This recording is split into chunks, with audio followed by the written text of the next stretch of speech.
Praise the lord అండి. మీలో అనేకులకు దేవుడు అసలు మనతో మాట్లాడుతున్నాడా అనే సందేహం ఉందేమో. అయితే ఈ వీడియో మీ అందరి ప్రశ్నలకి సమాధానం కావాలి. మన పరిశుద్ధ గ్రంథం అంతటా కూడా దేవుడు తన ప్రజలతో ప్రతిదినం ఎలా మాట్లాడాడో బైబిల్ మనకు చూపిస్తూ ఉంది. కానీ ఈ కాలంలో కూడా దేవుడు తన ప్రజలతో మాట్లాడుతూనే ఉన్నాడని నమ్మడం కొందరికి కష్టంగా అనిపిస్తుంది. అయితే నా ఆత్మీయ అనుభవంలో దేవుడు ప్రతిరోజు కాదు కానీ ప్రతి నిమిషము కూడా నీతో మాట్లాడుతూనే ఉన్నాడు. హెబ్రీలకు రాసిన పత్రిక 13వ అధ్యాయం 8వ వచనంలో ఇలా రాయబడి ఉంది. యేసుక్రీస్తు నిన్నటివాడు నేటివాడు నిత్యమునకు ఒకటే అని. దీని అర్థం దేవుడు మారలేదు. ఆయన తన ప్రజలతో మాట్లాడడాన్ని ఆపలేదు. ఆపే ఉద్దేశము కూడా ఆయనకు లేదు. మనకు తెలియకుండానే దేవుడు ప్రతిరోజు మనతో మాట్లాడే 7 మార్గాలు నా ఆత్మీయ అనుభవం నుంచి మీతో పంచుకోవాలనుకుంటున్నాను. అందులో మొదటిదిగా వాక్యము. బైబిలు దేవుడు ఈ పరిశుద్ధ గ్రంథాన్ని మనుషులతో మాట్లాడే ప్రధానమైన లిఖిత రూపంలో ఒక మార్గంగా మానవాళికి ఒక మాన్యువల్గా అని చెప్పొచ్చు. చూడండి, ఏదైనా ఫ్రిడ్జ్ని కొన్నప్పుడు, నూతనంగా ఏదైనా వస్తువు కొన్నప్పుడు అది పనిచేసే తీరుని మాన్యువల్ని బట్టి చూసుకుంటాం. అయితే ఈ మానవాళి జీవన శైలికి కావాల్సిన ఒకే ఒక మాన్యువల్ మన బైబిల్ అని చెప్పొచ్చు. అది దేవుడు మనకు రాసిన లేఖ.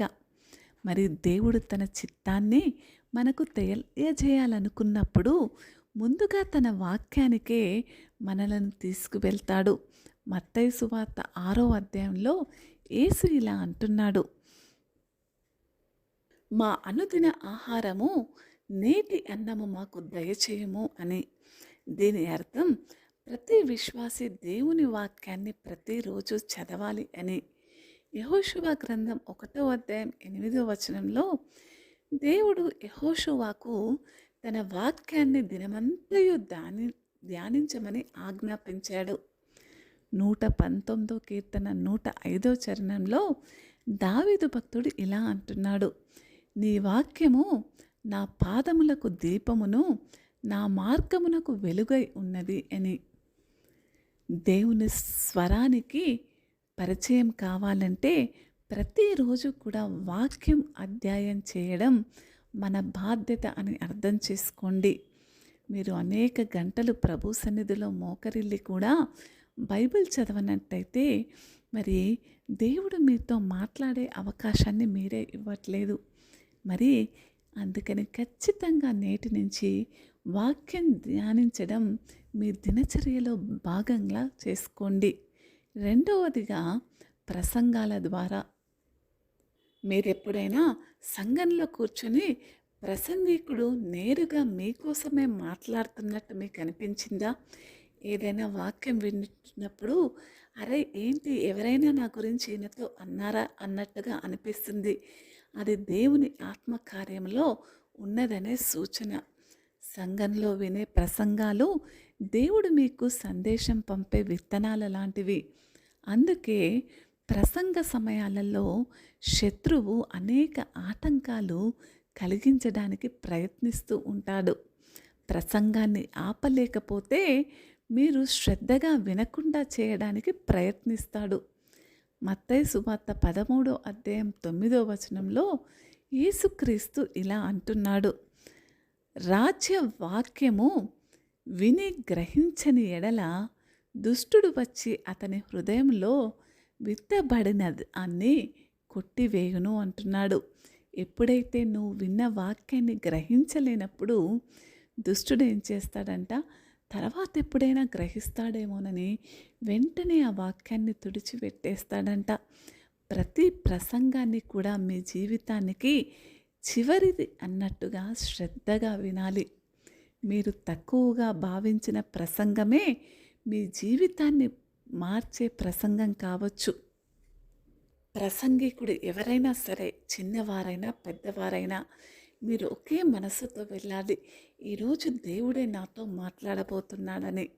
ప్రసంగించే మనిషి ముఖ్యం కాదు, కానీ దేవుడు తన దూత ద్వారా మీతో మాట్లాడుతున్నదన్నది మీరు గ్రహించినప్పుడు మీరు ఎంతో శ్రద్ధగా విన్న వాక్యాన్ని హృదయంలో ఉంచుకోగలుగుతారు. మూడవదిగా, ఇతరుల ద్వారా దేవుడు మనతో మాట్లాడుతూ ఉంటారు. కొన్నిసార్లు మీరు బిజీగా ఉన్నప్పుడు లేదా వినడానికి సిద్ధంగా లేనప్పుడు కూడా దేవుడు ఇంకొకరిని ఉపయోగించి మీకు సందేశం పంపుతాడు. ఆ వ్యక్తి ఎవరో కూడా ఊహించని వాడై ఉండవచ్చు, కానీ దేవుడు తన చిత్తాన్ని నెరవేర్చడానికి ఎప్పుడూ ఒక మనిషిని, సాధనాన్ని కనుగొంటాడనమాట. సంఖ్యాకాండము 22వ అధ్యాయం 21-39లో దేవుడు ఒక గాడిద ద్వారా బలాము ప్రవక్తతో మాట్లాడడం మనం చూస్తూ ఉంటున్నాము. అందుకే దేవుడు ఉపయోగించే ఏ పాత్రనైనా సరే తృణీకరించకూడదు. 2 రాజులు 5వ అధ్యాయం 13వ వచనంలో నయమాను సేవకుల మాట విని యోర్దాను నదిలో మునిగినప్పుడు స్వస్థత పొందుతాడు. వారు చెప్పిన మాటను అతడు నిర్లక్ష్యం చేసి ఉంటే స్వస్థత పొందేవాడు కాదు. అంతే కదా. మరి ఎప్పుడైతే మీరు మీ ఆత్మీయ తండ్రి మాటకు లోబడి మీ జీవితంలో ఒక సమస్య లేకపోతే ఇంకేదైనా పరిస్థితిలో నిర్ణయం తీసుకోవాల్సిన పరిస్థితి వచ్చినప్పుడు మీ ఆత్మీయ తండ్రి చేత దేవునితో మీకు నేరుగా కనెక్షన్ లేనప్పుడు ఆ ఆత్మీయ తండ్రి ద్వారా కనెక్షన్లోకి వచ్చి మీ నిర్ణయాన్ని తీసుకోవచ్చు.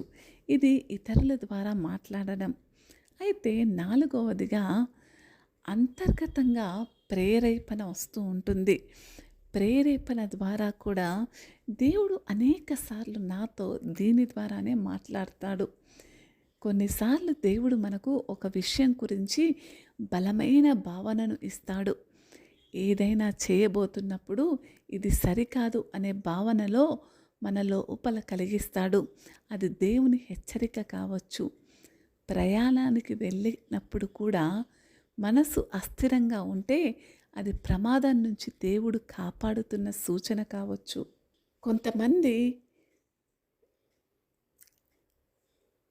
కొందరితో స్నేహం చేయాలనిపించుకుంటారు, కానీ ఎప్పుడైతే వాళ్ళకి కొద్దిగా ఆ కోరిక ఉన్నప్పటికీ బలంగా వీళ్ళతో చేయాలనిపించకపోయే కోరిక ఉందనుకోండి, అది కూడా ఆ అసౌకర్యమైన భావన కూడా నిర్లక్ష్యం చేయవద్దు. అది కూడా దేవుని సూచనే అని మనం గుర్తుంచుకోవాలి.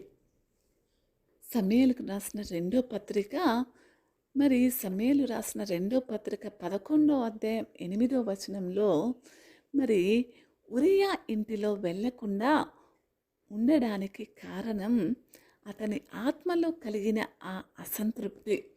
దేవుడు అతనిని హెచ్చరిస్తున్నాడు. మనసుకు సరి అనిపించకపోతే కొన్నిసార్లు ఆ పనిని చేయకుండా మానుకోవడమే మంచిదని దేవుడు హెచ్చరిస్తున్నాడండి. 5వదిగా, పరిస్థితుల ద్వారా దేవుడు మాట్లాడతాడు. దేవుడు చాలా కాలంగా పరిస్థితుల ద్వారా తన పిల్లలతో మాట్లాడుతూనే ఉన్నాడు. కొన్ని పరిస్థితులు బాధాకరంగా ఉండవచ్చు, కానీ అవి దేవుని రక్షణ యోజనలో భాగమే అని మనం అర్థం చేసుకోవాలి.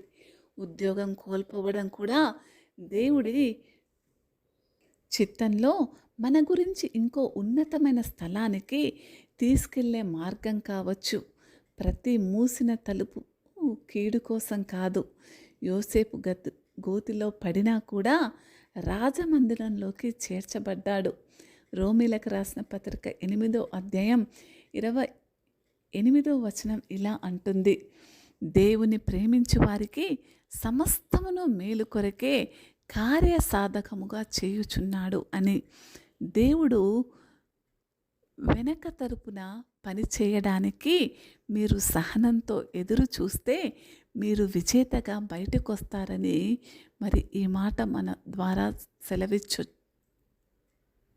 సెలవిస్తున్నాను. ఎందుకంటే పరిస్థితులు మరి మనకు అనుకూలంగా లేకున్నా, మరి అన్నీ కూడా ప్రతికూల పరిస్థితులున్నా దేవుని మీద ఆధారపడడం నేర్చుకోండి. ఆరవదిగా మరి పరిశుద్ధాత్మ ద్వారా మాట్లాడతాడు. మీ విశ్వాసం పెరిగే కొద్దీ దేవుడు తన ఆత్మ ద్వారా మీతో స్పష్టంగా మాట్లాడతాడు.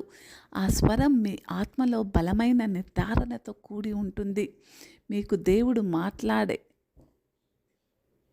పరిస్థితిలో దేవుడు మాట్లాడినట్లే అనిపిస్తుంది. ఆయన మాటలే అర్థాన్ని మరి మీకు అర్థం కాకపోయినప్పటికీ మీరు గమనించి కొంచెం ప్రార్థించినట్టయితే అది దేవుని భావనే అని మనం అర్థం చేసుకోగలుగుతాము. యోబు గ్రంథం 33వ అధ్యాయం 14వ వచనం ఇలా అంటుంది, దేవుడు ఒక విధంగా మరొక విధంగా మాట్లాడుచున్నాడు, కానీ మనుషులు గమనించరు అని సెలవిస్తున్నాడు. అది యోబు యొక్క ప్రత్యేకమైన అనుభవం. దేవునికి ప్రత్యేకమైన ఇష్టమైన వారు, మరి వీరంటే ఇష్టం, నేనంటే ఎక్కువ ఇష్టం, నువ్వంటే తక్కువ ఇష్టం, అలా ఎవరు కూడా ఉండదు. గత కాలపు వారికి మాట్లాడిన దేవుడు ఈరోజు నీతో నాతో కూడా మాట్లాడుతున్న దేవుడు మాట్లాడుతూనే ఉన్నాడు. కానీ గ్రహించుకోగల మనస్సు, మనం గ్రహించుకునే మనస్సు మనకు ఉండాలండి. మరి 7వదిగా కళలు మరియు దర్శనాల ద్వారా మాట్లాడతాడు. ఒక చిత్రం చూడండి, ఒక చిత్రం 1000 మాటల కన్నా ఎక్కువ చెప్పగలదు. దేవుని దృష్టిలో కూడా ఇదే సత్యం. రోజువారీ పనుల్లో బిజీగా ఉండడం వల్ల మీరు దేవునితో సమయం గడపలేకపోతే ఆయన కళలు మరియు దర్శనాల ద్వారా మాట్లాడతాడు. ఉదాహరణకి మీకెవరో బైబిల్ ఇస్తున్నట్టుగా కల వస్తే దేవుడు తన వాక్యాన్ని మీకు అప్పగిస్తూ దాన్ని ఇతరులతో పంచుకోవాలని పిలుస్తున్నాడన్న అర్థం కావచ్చు. దేవుడు మిమ్మల్ని ప్రేమిస్తున్నాడు, ప్రతిరోజు మీతో మాట్లాడాలనుకుంటున్నది మీరు నమ్మాలి. అయితే చూడండి, మీరు అందుబాటులో ఉండడమే ఆయన కోరుకుంటున్నాడు ఎంతో స్పష్టంగా. ఈ 7 సూచనలు కూడా మరి దేవుడు మనతో చక్కగా మాట్లాడినట్టే. మొదటిది వాక్యం ద్వారా, రెండోది ప్రసంగాల ద్వారా, మూడవది ఇతరుల ద్వారా, నాలుగవది మరి పరిశుద్ధాత్మ ప్రేరేపణ ద్వారా, ఐదవదిగా పరిస్థితుల ద్వారా, ఆరవదిగా పరిశుద్ధాత్మ ద్వారా, మరి 7వదిగా కలలు మరియు దర్శనాల ద్వారా దేవుడు ఈరోజు నీతో మాట్లాడాలని సిద్ధపడుతూ ఉన్నాడు. ప్రతిరోజు మాట్లాడుతున్న దేవుడు ఈరోజు దేవుని యొక్క స్వరాన్ని ఏదో ఒక రూపంలో మీరు గ్రహించాలని నేను మనవి చేసుకుంటున్నాను. ప్రైజ్ ది లార్డ్ అందరికీ.